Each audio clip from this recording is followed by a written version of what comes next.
वज़ीर-ए-आज़म के मुशीर राना सनाउल्लाह ने तहरीक इंसाफ को तनकीद का निशाना बनाते हुए कहा है कि पख्तूनों से मुतालिक PTI प्रोपेगेंडा कर रही है। क़यादत मासूम लोगों को वरगला कर एहतजाज में लाई।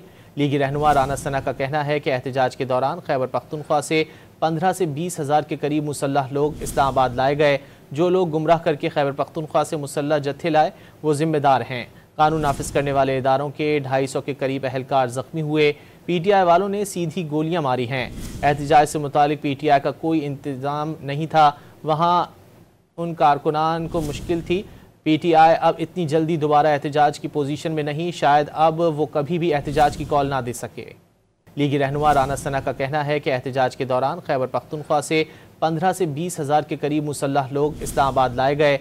जो लोग गुमराह करके खैबर पख्तूनख्वा से मुसल्लह जत्थे लाए वो जिम्मेदार हैं। कानून नाफिज करने वाले इदारों के 250 के करीब अहलकार जख्मी हुए। PTI वालों ने सीधी गोलियां मारी हैं। एहतजाज से मुतालिक PTI का कोई इंतज़ाम नहीं था, वहाँ उन कारकुनान को मुश्किल थी। PTI अब इतनी जल्दी दोबारा एहतजाज की पोजीशन में नहीं, शायद अब वो कभी भी एहतजाज की कॉल ना दे सके।